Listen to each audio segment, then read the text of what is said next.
महाराष्ट्र में जब से महायुति ने बड़ी जीत हासिल की है, तब से हर किसी के मन में बस यही सवाल है कि आखिर राज्य का अगला सीएम कौन होगा। सीएम फेज को लेकर शिवसेना और बीजेपी में खींचतान लगातार जारी है। इस बीच ऐसी बात सामने आई है कि बीजेपी ने एकनाथ शिंदे को एक नहीं बल्कि दो बड़े ऑफर दिए हैं, लेकिन उन्होंने इन दोनों ऑफरों को ठुकरा दिया। चलिए आपको बताते हैं क्या है पूरा मामला। नमस्कार, मैं हूं प्रेरणा और आप देख रहे हैं न्यूज नेशन का डिजिटल प्लेटफॉर्म।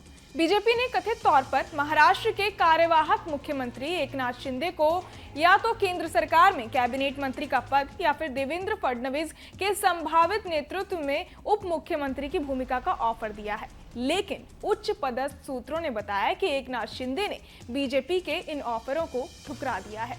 दरअसल एकनाथ शिंदे की कुछ डिमांड है।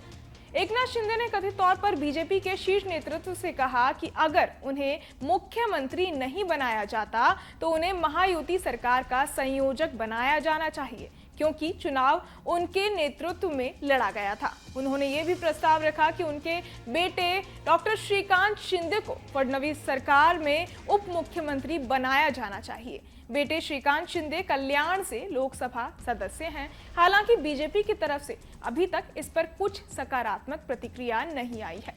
सूत्रों ने ऐसा बताया कि इस देरी ने महाराष्ट्र में नए मुख्यमंत्री के शपथ ग्रहण समारोह को स्थगित कर दिया है। शिवसेना के एक नेता ने कहा कि अगर बीजेपी शिंदे को सीएम पद नहीं देती तो इससे कार्यकर्ताओं में गलत संदेश जाएगा।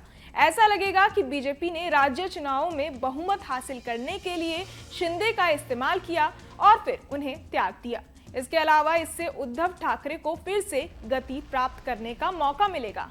नेता ने नाम न बताने का अनुरोध करते हुए कहा कि ठाकरे ने मुंबई में अपनी 20 में से 10 सीटें जीती और बीएमसी चुनाव से पहले वो दावा करेंगे कि शिंदे ने एमवीए सरकार को गिराया, पार्टी को तोड़ा और चुनाव चिन्ह छीन लिया, लेकिन अंत में उनका इस्तेमाल किया गया और छोड़ दिया गया। इसके अलावा उद्धव ठाकरे को राजनीतिक रूप से समाप्त करने की बीजेपी की योजना अधूरी रह जाएगी। इसलिए बीजेपी नेतृत्व को निर्णय लेने से पहले बहुत सोचना होगा। वहीं शिवसेना नेता रामदास कदम ने कहा कि इस बड़ी जीत में बीजेपी सबसे ज्यादा फायदेमंद रही। उसने कुल 150 सीटों में से 132 सीटें जीती। शिवसेना ने 79 सीटों पर चुनाव लड़ा और 57 सीटें जीती, जबकि एनसीपी ने 41 सीटें जीती। बीजेपी इस जीत में एकनाथ शिंदे के योगदान को नकार नहीं सकती। आपको बता दें कि फडणवीस के नेतृत्व में भाजपा ने पार्टी के लिए अब तक की सबसे ज्यादा 132 सीटें जीती हैं, जबकि शिंदे के नेतृत्व वाले शिवसेना गुट को 57 सीटें मिली हैं। एनसीपी के अजीत पवार गुट ने 41 सीटें जीती हैं। इसके साथ ही सत्तारूढ़ गठबंधन महायुति का स्कोर राज्य की 288 सीटों में से 230 तक पहुंच गया है। बहरहाल इस पूरी खबर को सुनकर आप क्या कुछ सोचते हैं, हमें कमेंट बॉक्स में जरूर बताएं और बाकी और वीडियोस के लिए सब्सक्राइब करें न्यूज नेशन।